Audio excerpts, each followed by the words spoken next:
La boîte à merveilles, chapitre 2. Le mardi, jour néfaste pour les élèves du Messid, me laisse dans la bouche un goût d'amertume. Tous les mardis sont pour moi couleur de cendre. Il faisait froid. Ma nuit avait été peuplée de cauchemars. Des femmes échevelées menaçaient de me crever les yeux, m'envoyaient au visage les pires injures. Parfois, l'une d'elles me balançait à travers la fenêtre. Je m'enfonçais lourdement dans le vide. Je criais. Une main, combien douce, se posa sur mon front. Le matin, je me rendis au Messid, selon mon habitude. Le frais a vu son regard de tous les mardis. Ses yeux n'étaient perméables à aucune pitié. Je décrochai ma planchette et me mis à ânonner les 2 ou 3 versets qui étaient écrits. À 6 ans, j'avais déjà conscience de l'hostilité du monde et de ma fragilité. Je connaissais la peur, je connaissais la souffrance de la chair au contact de la baguette de conacier. Mon petit corps tremblait dans ses vêtements trop minces. J'appréhendais le soir consacré aux révisions. Je devais, selon la coutume, réciter les quelques chapitres du Coran que j'avais appris depuis mon entrée à l'école. À l'heure du déjeuner, le maître me fit signe de partir. J'accrochai ma planchette, j'enfilai mes babouches qui m'attendaient à la porte du Messid, et je traversai la rue. Ma mère me reçut assez froidement. Elle souffrait d'une terrible migraine. Pour enrayer le mal, elle avait les temps garnis de rondelles de papier copieusement enduites de colle de farine. Le déjeuner fut improvisé, et la bouilloire sur son brasero entama timidement sa chanson. La Laïcha, une ancienne voisine, vint nous rendre visite. Ma mère la reçut en se plaignant de ses maux, tant physiques que moraux. Elle affectait une voix faible de convalescente, s'étendait sur les souffrances de telle partie de son corps, serrait violemment des 2 mains sa tête empaquetée dans un foulard. La Laïcha lui prodigua toutes sortes de conseils, lui indiqua un frère dans un quartier éloigné, dont les talismans faisaient miracle. Je me tenais timide et silencieux dans mon coin. La visiteuse remarqua la pâleur de mon visage. « Qu'a-t-il ton fils ?» demanda-t-elle, et ma mère répondit. « Les yeux du monde sont si mauvais, le regard des envieux a éteint l'éclat de ce visage qui évoquait un bouquet de roses. Te souviens-tu de ses joues qui suaient le carmin, et de ses yeux aux longs cils, noirs comme les ailes du corbeau? Dieu est mon mandataire, sa vengeance sera terrible. » « Je peux te donner un conseil, » dit la Laïcha. « Montons tous les 3 cet après-midi à Sidi Ali pour Albe. Cet enfant ne pourra pas supporter le Messid. Si tu lui faisais boire de l'eau du sanctuaire, il retrouverait sa gaieté et sa force. » Ma mère hésitait encore. Pour la convaincre, la Laïcha parla longuement de ses douleurs de jointure, de ses jambes qui ne lui obéissaient plus, de ses mains lourdes comme du plomb, des difficultés qu'elle éprouvait à se retourner dans son lit et des nuits blanches qu'elle avait passées à gémir comme Job sur son grabat. Grâce à Sidi Ali Bouralb, patron des médecins et des barbiers, ses douleurs ont disparu. Lalla Zobida, c'est Dieu qui m'envoie pour te secourir, t'indiquer la voie de la guérison. Je vous aime, toi et ton fils. Je ne retrouverai jamais le goût ni de la nourriture, ni de la boisson si je vous abandonne à vos souffrances. Ma mère promit de visiter Sidi Ali Bouralb et de m'emmener cet après-midi même. La Laïcha soupira de satisfaction. Les 2 femmes restèrent à bavarder encore longtemps.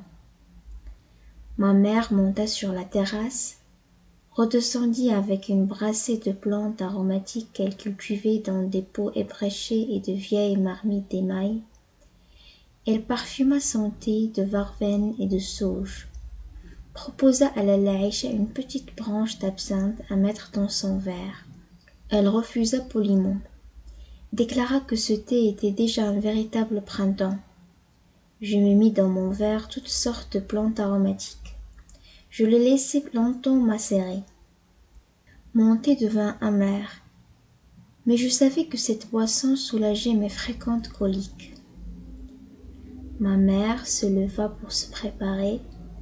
Elle changea de chemise et de mansouria, chercha au fond du coffre une vieille ceinture brodée d'un verre passé, trouva un morceau de cotonnade blanche qui lui servait de voile, se drapa dignement dans son haïk, fraîchement lavé.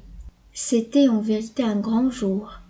J'eus droit à ma djellaba blanche et je dus quitter celle de tous les jours, une djellaba grise, d'un gris indéfinissable, constellée de taches d'encre et de ronds de graisse. Lalla Aïcha éprouva toutes sortes de difficultés à s'arracher du matelas où elle gisait. J'ai gardé un vif souvenir de cette femme, plus large que haute, avec une tête qui reposait directement sur le tronc, des bras courts qui s'agitaient constamment. Son visage lisse et rond m'inspirait un certain dégoût. Je n'aimais pas qu'elle m'embrassât. Quand il venait chez nous, ma mère m'obligeait à lui baiser la main parce qu'elle était chérifa, fille du prophète, parce qu'elle avait connu la fortune et qu'elle était restée digne malgré les revers du sort. Une relation comme la Laïcha flattait l'orgueil de ma mère. Enfin, tout le monde s'engagea dans l'escalier. Nous nous trouvâmes bientôt dans la rue. Les deux femmes marchaient à tout petits pas, se penchant parfois l'une sur l'autre pour se communiquer leurs impressions dans un chuchotement. À la maison, elles faisaient trembler les murs en racontant les moindres futilités. Tellement leur corde vocale était à toute épreuve, elles devenaient dans la rue aphones et gentiment minaudières. Parfois je les devançais, mais elles me rattrapaient tous les 3 pas pour me prodiguer des conseils de prudence et des recommandations. Je ne devais pas me frotter aux murs. Les murs étaient si sales et j'avais ma superbe djellaba blanche. Je devais me moucher souvent avec le beau mouchoir brodé pendu à mon cou. Je devais de même m'écarter des ânes, ne jamais être derrière eux car ils pouvaient ruer et jamais devant, car ils prenaient un malin plaisir à mordre les petits enfants. « Donne-moi la main, » me disait ma mère. Et 5 pas après, « Va devant, tu as la main toute moite. » Je reprenais ma liberté, mais pour un temps très court. La Laïcha se proposait de me guider dans la cohue. Elle marchait lentement et tenait beaucoup de volume. Un embouteillage ne tardait pas à se former. Les passants nous lançaient toutes sortes de remarques déplaisantes, mais finissaient par se porter à notre secours. Des bras inconnus me soulevaient du sol, me faisaient passer par-dessus les têtes, et je me trouvais finalement dans un espace libre. J'attendais un bon moment avant de voir surgir de la foule les 2 haïks immaculés. La scène se renouvela plusieurs fois durant ce voyage. Nous traversâmes des rues sans nom ni visage particulier. J'étais attentif aux conseils de mes 2 guides. Je m'appliquais à me garer des ânes, buter inévitablement dans les genoux des passants. Chaque fois que j'évitais un obstacle, il s'en présentait un autre. Nous arrivâmes enfin au cimetière qui s'étend aux abords de Sidi Ali Boualb. J'esquissais un timide pas d'allégresse. Les tombes couvertes de soucis rougeoyaient au soleil. Ça et là, des marchands trônaient derrière leurs pyramides d'oranges. On entendait les coups de tambourin d'un chanteur populaire et la clochette du marchand d'eau. Sur la petite place, des campagnards vendaient du bois pour la lessive, des braseros de terre cuite, des plats pour cuire les galettes. Les éventaires des marchands de sucreries attiraient mon regard. On y voyait exposer des coques et des poussins en sucre jaune ornementés de filets roses, des théières transparentes, de minuscules babouches et des soufflets. Ces objets magnifiques me rappelaient ma boîte à merveilles. Mon père m'en avait bien offert quelquefois, mais avant d'arriver à la maison, ces météos devenaient simplement gris et poussiéreux, indigne de figurer parmi mes trésors. Ils étaient beaux, là au soleil, dans le bourdonnement de la foule. Le toit de tuiles vertes qui couvre le mausolée se dressait dans un tendre azur, ou batifolé de nuages blancs et roses aux formes capricieuses. Sur les marches de l'entrée principale, des femmes assises à même le sol, divisées entre elles. Mâchaient sous leur voile de la gamme parfumée, interpellaient leurs enfants qui jouaient dans la poussière. Elles se serrent pour nous laisser un étroit passage. Nous nous trouvâmes bientôt dans une cour qui me parut immense, au centre trônaient 4 vaisseaux en terre cuite remplis d'eau. Ma mère trouva un gobelet et me fit boire. Elle se versa un peu de liquide dans le creux de la main, me passa les doigts sur le visage, les yeux, les jointures des mains et sur les chevilles. Tout en procédant à ce rituel, elle marmonnait de vagues prières, des invocations, me recommandait de rester tranquille, rappelait à la Laïcha telle ou telle péripétie de notre promenade. Je subissais tout cela avec ma patience coutumière. Je me tortillais le cou pour regarder une armée de chats qui se livrait à une folle sarabande à l'intérieur de ce temple étrange. Au-delà de cette cour s'ouvrait la zawiya. De chaque côté d'une pièce carrée où se dressait le catafalque du saint, 2 portes conduisaient aux chambres des pèlerins. Des gens venus de loin pour se débarrasser de leurs maux vivaient là avec leurs enfants, attendant la guérison.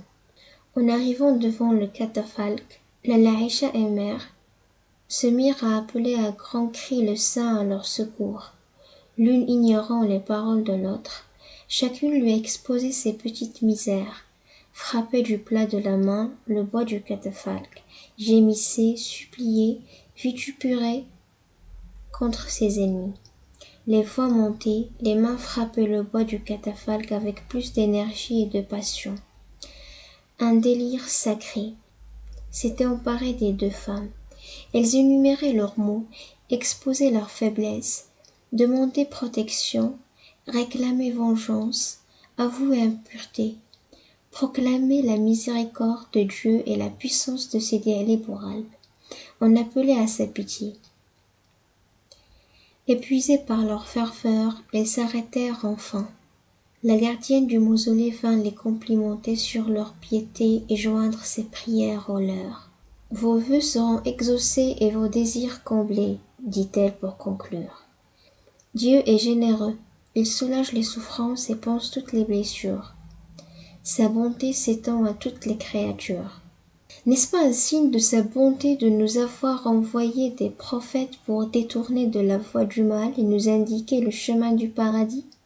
C'est un effet de sa générosité nous avoir révélé par l'intermédiaire de notre Seigneur Mohammed, le salut et la paix soient sur lui, sa parole très vénérée qui nous enseigne les vertus capitales, la charité, l'amour des parents, le bienfait envers toutes les créatures. Ceux qui ont pratiqué ces vertus dans toute leur intégrité deviennent les amis de Dieu et intercèdent en notre faveur. Sidi Ali Bouralb figure parmi les plus dignes. Il aimait tous les êtres et affectionnait en particulier les chats. Nous en avons actuellement plus de 50. On nous les amène malades, galeux et efflanqués. Peu de temps suffit pour qu'ils retrouvent la santé et la joie. Pour plaire aux saints, nous devons les nourrir et les soigner. Ma mère fouillait dans ses vêtements. Elle ne tarda pas à sortir un mouchoir avec un gros nœud. Lentement, elle le dénoua en s'aidant plusieurs fois de ses incisives. La Laïcha lui chuchota à l'oreille une phrase mystérieuse. Ma mère hocha la tête et offrit à la Moukadma 2 pièces d'1 franc accompagnées de cette explication. Voici pour moi et pour la chérifa qui m'accompagne. La gardienne ouvrit ses 2 mains, reçut le don et entama une longue oraison.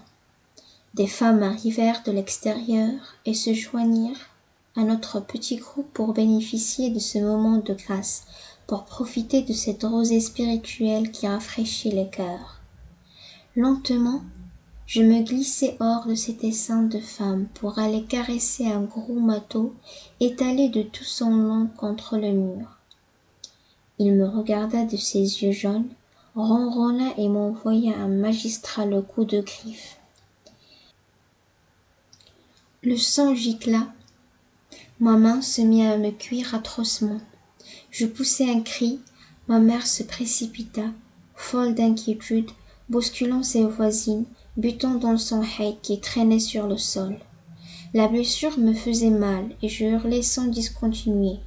Les femmes posaient des questions, s'apitoyaient, m'offraient une orange pour me consoler, m'appelaient leur petite rose, leur bouquet de jasmin, leur petit fromage blanc. Loin de me calmer, ce tourbillon de visages me donnait le vertige. Je sanglotais à fendre l'âme. Une main mouillée se posa sur ma figure. Un torchon sécha mes larmes et l'écoulement de mon nez. Le froid de cette main calma mes pleurs. Mais je ne cessai pas de hoqueter le long du chemin de retour. Ma mère me coucha dès l'arrivée à la maison. Mon père se levait toujours le premier. Je voyais vaguement sa silhouette dans le demi-jour danser lentement. Il s'enroulait autour des reins une corde de plusieurs coudées ou poils de chèvre, qui lui servait de ceinture. Pour cela, il tournait sur lui-même, soulevait une jambe pour laisser passer la corde, soulevait l'autre alternativement, faisait des gestes larges de ses bras. Il procédait ensuite à l'arrangement de son turban, mettait sa djellaba et sortait en silence. Ma mère dormait. Ce matin, j'entendis mon père lui chuchoter. Ne l'envoie pas au Messid. Il semble bien fatigué. Ma mère acquiesça et se replongea dans ses couvertures. Toute la maison dormait encore. 2 moineaux vinrent se poser sur le mur du patio. Je les entendais sautiller d'un endroit à l'autre.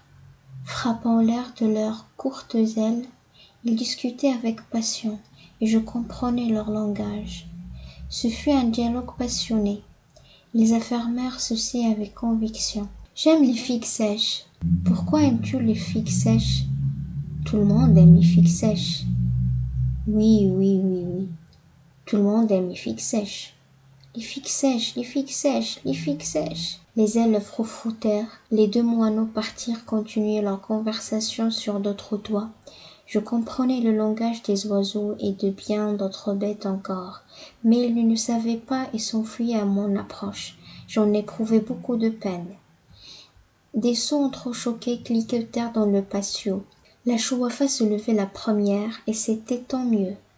Les ombres de la nuit s'attardaient encore à cette heure autour de la fontaine et du puits.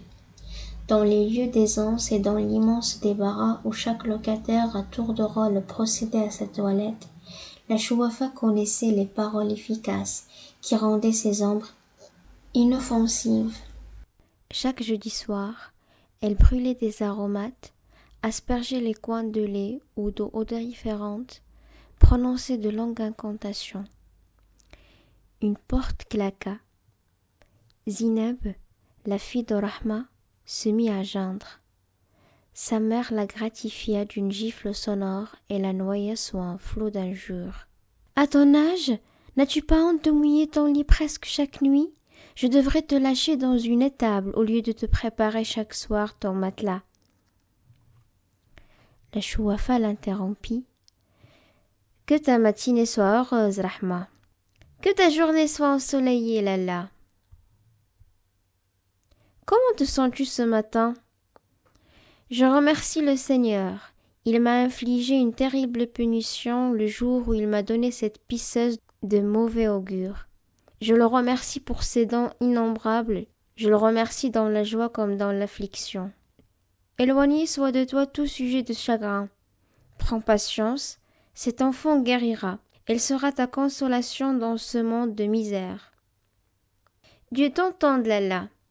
Qu'il répande sans mesure ses bénédictions sur toi, sur ceux qui te sont chers. » Ma mère remuait dans son lit, toussa, soupira, finit par se mettre sur son séant.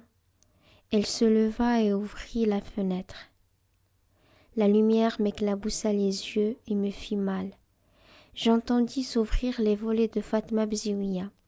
D'une voix ensommeillée, ma mère déroula son chapelet de salutations d'usage qu'elle adressait chaque matin à sa voisine d'en face. Celle-ci lui souhaita une heureuse journée avec les formules habituelles. Aucune n'écoutait les propos de l'autre. Chacun récitait son boniment sur un air monotone, sans ardeur et sans enthousiasme. Elle posait des questions mais connaissait d'avance les réponses. Depuis 3 ans que nous habitions ensemble, ils avaient répété les mêmes phrases chaque matin. Parfois ils modifiaient un mot, faisaient allusion à quelque récent événement, mais de telles circonstances étaient fort rares. Invariablement, ma mère demandait: « Comment te sens-tu ce matin? Ta tête ne te fait-elle pas trop souffrir? Ton sommeil a-t-il été paisible ?» Elle concluait: « La santé est chose capitale, ma sœur, rien ne peut la remplacer. » Ce jour-là, elle ajouta: « Mon garçon n'est pas bien aujourd'hui. Dieu éloigne de toi et de ceux qui te sont chers le mal, et crève les yeux à ceux qui nous envient. » La voix de la chouafa monta du rez-de-chaussée. « Lalla Zoubida, que ta matinée soit bénie. Dieu éloigne de toi tout motif de peine et te conserve, toi et les tiens, en excellente santé. » Ma mère répondit: « Que ta journée soit lumineuse et pleine de bénédictions. Comme te sens-tu ce matin? Dieu veillera sur ton bonheur et sur celui de tous ceux qui te sont proches. » La chouafa enchaîna: « Ne t'inquiète pas pour ton fils. Les amis de Dieu veillent sur sa santé. Il a des protecteurs dans le monde visible et dans le monde invisible. Je sais qu'il est chéri des puissances bénéfiques. Quand il sera homme, il sera un sabre parmi les sabres, un guerrier invulnérable, une ruche au miel recherchée pour sa saveur et son parfum. »« Lalla, dit ma mère toute remuée, le miel et le beurre coulent de ta bouche et l'odeur du paradis parfume ton haleine. » Et ma mère, extatique, les yeux au ciel, ajouta: « Seigneur qui m'écoute du haut des cieux, réponds tes trésors inépuisables. Ô toi, maître de tous les trésors, sur cette femme de bien, qu'elle soit vénérée comme elle le mérite en ce monde et qu'elle bénéficie de tes largesses dans l'autre. Que sa vie soit couronnée par l'accomplissement du pèlerinage aux lieux qui nous sont chers. À nous tes esclaves auxquels tu as révélé la vérité par l'intermédiaire de ton prophète. Le salut soit sur lui, sur ses compagnons et ses proches, le salut et la paix. Amin. Ô Dieu de l'univers. » « Amin, » répondirent en écho toutes les femmes. Pendant ce cérémonial, je m'étais levée et mis en djellaba, mes oreilles bourdonnaient un peu, mais je ne me sentais nullement plus fatiguée que d'habitude. La perspective de rester à la maison toute la journée, loin du frais et de sa baguette de conacier, me rendait tout heureux. Nous étions mercredi. Le jour suivant était ordinairement jour de congé, et le vendredi l'école n'ouvrait qu'après la prière de midi. J'avais devant moi 2 jours et demi à vivre comme un prince. Ma mère m'aida à faire mes ablutions et s'affaira dans le réduit qui lui servait de cuisine, à activer son feu. Toute la maison retentissait du bruit des soufflets. Elle faisait un éclatant soleil. Bientôt la table fut mise. Il y avait des œufs frits à l'huile d'olive et du pain frais. Nous nous mîmes à manger. Halal, le mari de Fatma Bziouia, jardinier de son état, fit entendre sa voix à l'entrée de la maison. « N'y a-t-il personne? Puis-je passer ?» Rahma répondit: « Il n'y a personne. Passe. » Son pas retentit dans l'escalier. Nous finissions de manger quand sa femme entra dans notre chambre. Elle tenait une assiette de faïence où reposaient 2 beignets sphenge. J'en étais particulièrement friand.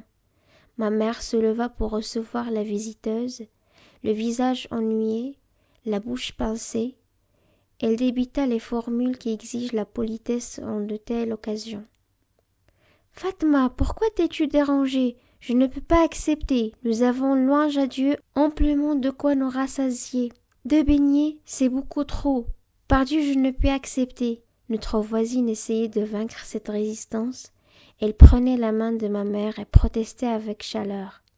Tu ne peux pas me faire un tel affront. Donne à Sidi Mohammed, qu'Allah lui donne la santé. Tu ne peux pas refuser.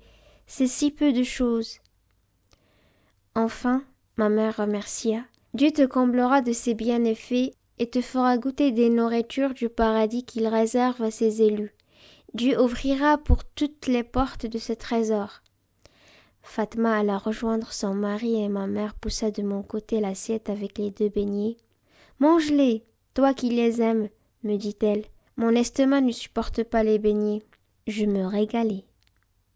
Un apprenti de mon père, que tout le monde appelait Driss, le teigneux, frappa à la porte d'entrée. Il demanda un couffin pour faire notre marché. Ma mère lui recommanda à haute voix de choisir une viande sans trop d'os et des fèves vertes bien tendres. La situation de mon père était assez prospère. Nous pouvions nous permettre de manger de la viande 3 à 4 fois par semaine. Papa d'origine montagnarde, comme ma mère, après avoir quitté son village situé à une 50aine de kilomètres de la grande ville, avait au début éprouvé des difficultés à gagner sa vie et celle de sa jeune épouse. Dans son pays, on était pilard et paysan. À Fès, il fallait pour vivre exercer quelques industries citadines ou monter un petit commerce.